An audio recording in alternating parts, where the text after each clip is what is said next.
Bill, thank you very much for being here. Well, thanks for having me. We spoke with you in the March issue about the rise in the employment numbers among people with developmental disabilities in our area. Yes. Which has been a trend over like the last 10 years or so. Mm-hmm. Could you maybe talk a little bit about how that has changed maybe over the past decade or so? But it's interestingly that you say a decade, because it was a little over a decade ago. It was actually in March of 2012, so going on 11 years now, that then Governor Kasich, he put out his proclamation for employment first in Ohio, meaning that the preferred outcome for anyone, disability or not, when they're leaving the educational arena, should be employment. Sure. That seems like a good idea. Versus the traditional, I know historically I've been in the field for a little over 30 years now. Mm-hmm. And when I first started in the field, while there was some, trending towards employment, what we used to kind of call community employment, and we changed the verbiage and say, why do we call it community employment? It's just employment. Mm-hmm. like you or I we're employed. We don't tell our friends, hey, I'm community employed. Right. I'm employed, or this is my employer.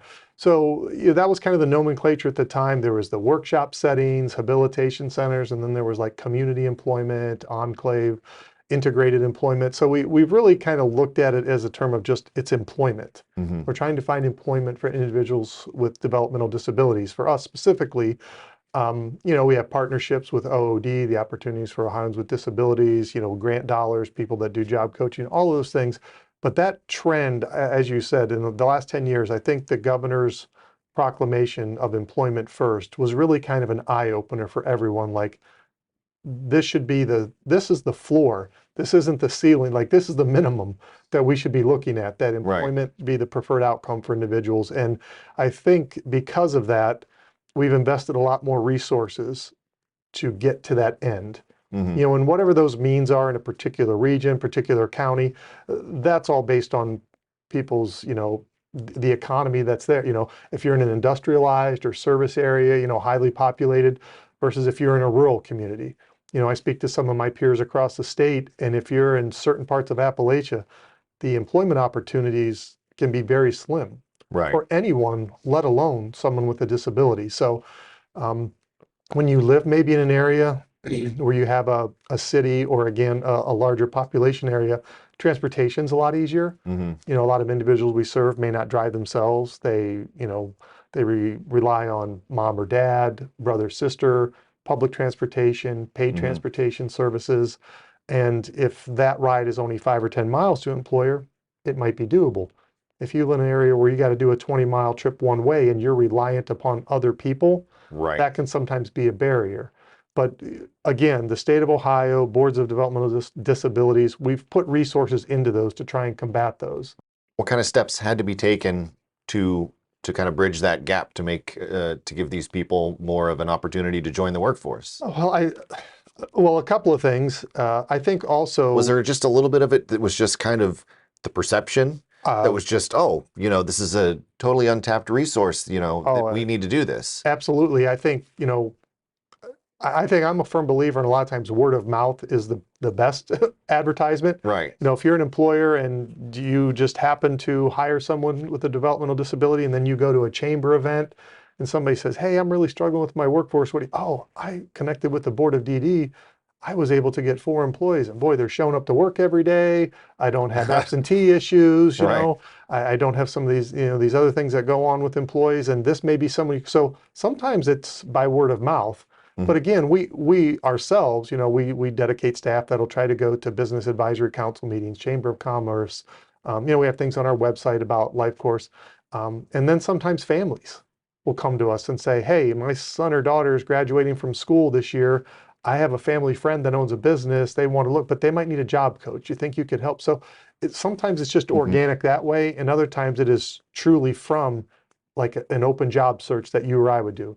Sure. An individual we serve says, well, I would really like to work for company X, and I've looked on their website and their mom and dad has helped me. What can you do to help me make that connection? And whether that, again, through the board, or we go through, the Opportunities for Ohioans with Disabilities, the old BVR, that the good thing is that we're interconnected fairly well, with other state agencies that can help individuals with employment. And, Maybe that's, for some assistive technology to help them do their job. Okay. That maybe BVR will help pay for that, piece of assistive technology Yeah. because it helps them become gainfully employed, in the community. And you'll hear me say these words, and these are just words that over the years that you hear from these different agencies: gainfully employed, community employed. But again, Right. it's employment. Yeah. At the Yeah. end of the day, it's a job. Yeah. And So what are some of the barriers that these people experience, I guess? Because I think probably a lot of employers, they hear this and they think, um, this is going to be a lot of work to bring this person on. I'm Yeah. going to spend just as much time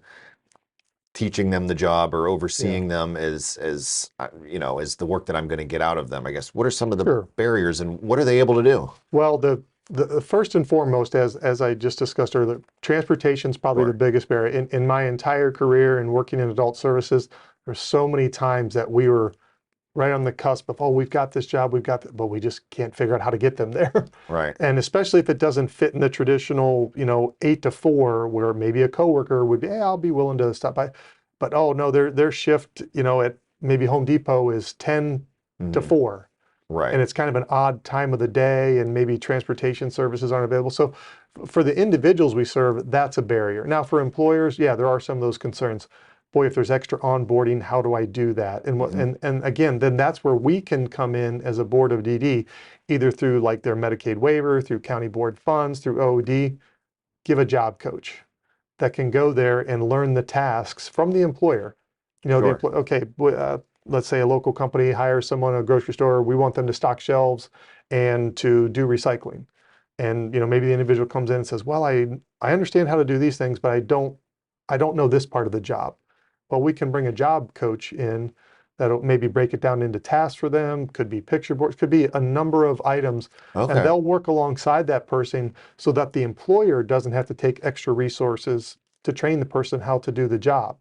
And there's services called like follow along. They can check in with them every once in a while. Let's say the employer says, hey, this person's doing so well, we want them to now do this for us and maybe learn a new skill.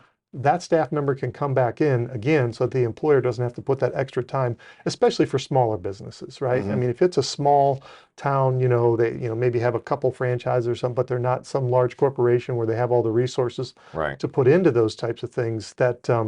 That's where we, along with OOD, can really partner. And some of our DD providers can say, hey, we'll send a staff in there and we'll do all of this training so you as an employer don't have to. 717 Credit Union. Business services designed to meet your daily needs. Commercial loans, business deposits, merchant and payroll services. 717 Credit Union. It's knowing you were treated right every time.